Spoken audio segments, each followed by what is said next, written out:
Welcome back here once again, everyone. Now, when DC was going through their whole future state nonsense thing that they were doing, they brought on a whole bunch of new talented writers, as they call them. Some of them had no business whatsoever even being near a comic book, but they brought them on. One of those writers who they brought on was Tim Sheridan. Recently, he posted some things on Twitter that I need to go through because it shows a behavioral pattern of a lot of these writers, and I want to go through this to really get you to understand what it is going on. Now, Tim Sheridan was the man behind the Teen Titans Academy. Everyone was happy when that ended. It was loads of ridiculous crap.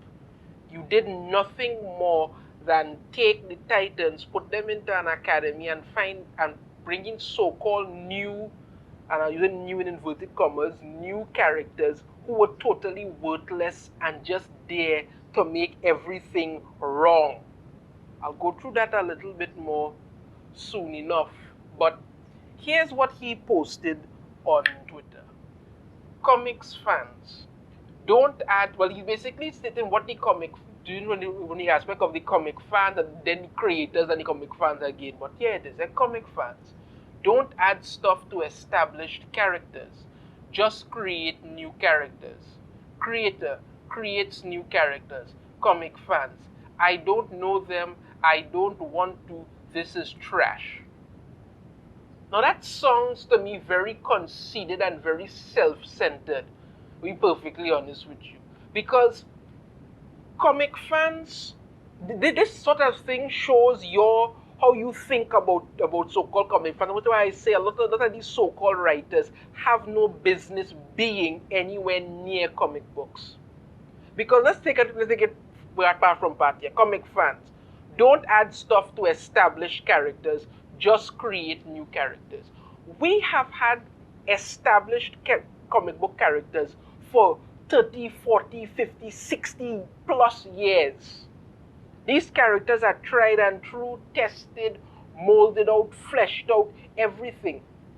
To the point now that these characters are interesting, people like them, people want to see more of them, people are interested in how they're doing, what they're doing, why they're doing it, all these sort of things. But when you come in, and this is referring to Tim Sheridan and a lot of these other writers, when you come in, and rather than you be happy, rather than you feel honored to work on these characters and to help evolve these characters from who they are, and you take what these characters are and you put them into new stories and new things, and you build on it. No, you come in with your self-righteous attitude. And you basically behave like, okay, I want to push my views onto this character, and if you don't like them, that's your problem. You understand me? But people are saying, make your own character, but that's too hard because the majority of them can't do anything. Now, creator creates new characters. You don't create new characters. Even if we just take Tim Sheridan here, for instance, alone, just this point alone when it comes to Tim Sheridan. He did Teen Titans Academy, as I mentioned before. And he brought in, I think it's about 9 or 12 so-called new student characters into Teen Titans Academy. All of them were members of the alphabet community. Every one of them were members of the alphabet community. That is considered some new character to them. And the only one that made any kind of news anybody talk about was one called, I think it's Quilt or Stitch or something like that. Basically, I did a video on that, but basically, this thing, because I can't call it this thing, and I'll tell you why I call it a thing, is a ragdoll brought to life by magic. Not a person, a ragdoll brought to life by magic that identifies as non-binary and gender fluid or some nonsense like that. And every one of these so-called new characters that Tim Sheridan brought into Teen Titans Academy, all of them were members of the alphabet community. This is what people have a problem with. And then you go on to the comic fans, I don't know them, I don't want to, this is trash. It is not on the or not only comic fans, to say that everything you write, they must love every character you bring in. They must love. I mean, when you look at creators like Stan Lee, Jack Kirby, and the others, they made hundreds of characters, and the majority of them failed. Maybe a dozen or so stuck, and that's how you got the characters that we know. But a lot of them failed. It is not on the read. It is not the readers or the fans, responsibility to love everything that you put out. As a writer, you have to make your characters interesting so people actually want to read them, want to know who these characters are. But you don't do that. You come in there and all you want to say is, listen, we're just going to make this character gay, and that's supposed to make it good for everybody. Everything that they're doing, this is what they do. They take established characters, gay them up. Take, for instance, Tim Drake. Tim Drake and Stephanie Brown were together for a long time. Robin and Spoiler were together. People loved that connection. People loved that whole thing that they were doing. That the entire dynamic was a fan favorite. Rather than you say to yourself, okay, let's take these two and have them probably move away from Gotham City. Maybe they could go to college, maybe they could start living together, something like that, in a new city somewhere else. You understand me? And then they could start doing their superheroics along with trying to juggle their own life. Let's see how that goes. Let's see them grow. Let's see them evolve. People will want to see that.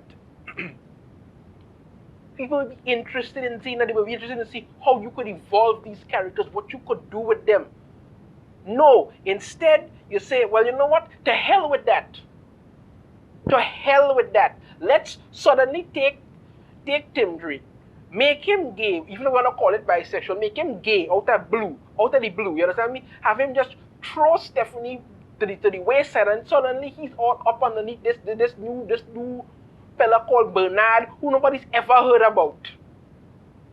They did the same thing with Iceman from Marvel Comics. For years, Bobby Drake has been a ladies' man, and stuff. All of a sudden, you want to turn around and say, no, okay, well, he's gay. Somebody contacted me recently and told me that they had was having this sort of an argument with somebody online, and they said that they had said that it's upsetting how they decided to change Iceman's sexual orientation in a manner that it didn't make any kind of sense. It didn't make sense to the character or anything like that. And what they've done to the character now, they've just changed Iceman, who's one of the most powerful mutants around and a really good, interesting mutant people that love for years. Now the only thing that he's known for is being the gay mutant. And then somebody said to that person that well, Iceman was always gay. They just didn't want to keep it so.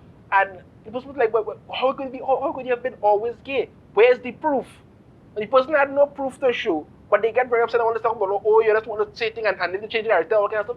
Let me tell you something. It's a very easy way to shoot down all these things when they talk about, how these established characters for years who have been straight turn around and say that, they were always so and so and the other. It's a very easy method to shoot it down. It's something that has existed in comics for the longest time, probably from the very beginning. Thought bubbles. We can see what these characters are thinking. We can read it. We see what these characters are thinking. And you're trying to tell me in 30, 40, 50, 60 plus years, there's never been one gay thought in their head. And you expect anybody to believe now that this is somehow something that was always to do with these people? Come on. If when you look at Tim Sheridan here, already have up a little rainbow colored flag and all of this here and whatnot. But he didn't stop there. He did another, but this is what he had to say. Since some of you are misreading this to be about new characters, let me clarify. It's about evolving existing characters, especially when they come out of the closet.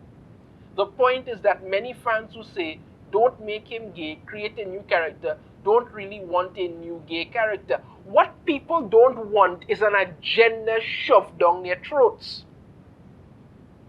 You cannot tell me every new character you create must be gay. No. What you're basically saying to me is that there is There is an agenda here that, every new character needs to be something or another. DC is doing that strong now. Every character they make have to be gay in something, some kind of thing, some sort of thing all over the place. Marvel doing the same thing. Marvel put out 2 new Spider-Men in the ever-growing universal disgrace of all these multiversal Spider-Men all over the place. One of them looks like Liberace on some kind of acid trip. And the next one have some Union Jack on the front of the thing. I think she's some female, she's some woman, that some Union Jack kind of thing on her costume. And surprise, surprise, both of them are gay. This is the only thing these characters become about when you do that. The only thing. All you have to tell is their representation story of them being gay. This is their entire thing. Look at what they've done with John Kent. I said it before, I say it again, a character I don't like. But because they wasted every conceivable possibility with John Kent, and all you get motivated when it comes to John Kent now is the gay Superman story that nobody wants. People want good characters to read. If you're telling me you're going to put out 10 new characters, okay, and out of these 10 new characters, one of them might be gay. Okay. You don't lead with that. You build the character, you build up their story, you build up their popularity. Maybe somewhere down the road you're going to say, well, okay, this character happens to be gay. Okay, people decide, well, fine, the character's already good, I don't really visible. And they go on about their business because the character has been established. But you cannot tell me you put out 10 new characters. 9 of them have to be gay, and the 10th one have to be some non-binary something or other thing, people don't jump about it. The majority of the world is not interested in this nonsense. People just want good stories from good characters to read. But when you look at writers like Tim Sheridan, Vita Ayala, and these things, if these people did not have major companies like Marvel and DC backing them, if they went out on their own and put out something, nobody would read it. Nobody would read it because they see you for what you are. They know you're hacks. You know you're a hack. But you all have this narcissistic belief that everything you do is pure gold and nobody must like it. And nowadays we have this trend with these so-called writers to attack fans who don't like it. These are the people you claim to be putting out work for. And when they say to you, listen, we don't like something, you get very nasty and decide to attack them. People want good characters. You cannot make every person gay and expect to. This is why your Teen Titans Academy failed, because you did nothing with it. You had Red X in it that nobody was in. That story Red X nobody interested in. Red X came about because of the Teen Titans animated TV show. You could have done a story about Dick Grayson having to go undercover as a villain called Red X or something. Really make it interesting. People would read that. You did some crap with Red X in it that nobody was interested in, and nobody even cared to read it. The only so-called new character that anybody remembers from this Teen Titans Academy, if anybody remembers it at all, was this ragdoll thing that came to life. Nobody could even mention or even name the rest of these so-called whoever was in it. You all are not making anything for people to like anymore. All you're doing is just making rubbish and acting like everybody's supposed to love everything that you put over. I'm sorry to break it to you. If you make garbage, nobody's going to like it. And you can call shade all you want and want to carry on whatever you want to say. And this is why the comic industry is dying and dead and done. Because you all don't give a crap about anything. You hate your fans. That's what you do. You literally hate your fans. And you write these big crap stories to appeal to your Twitter weirdos. Well, if you look at Tim Sheridan and his profile, here again, he, him, rainbow-colored flag, all these nonsense. Focus on writing good stories. No. Good character, but I said before, I'll say again, you have no business being anywhere near comics, and this only proves it. Let me know in the comments what you think about the front opinion. I'd love to hear it. If you like the video, be sure to hit that subscribe button and hit that thumbs up. and I shall see you all next time. Take care.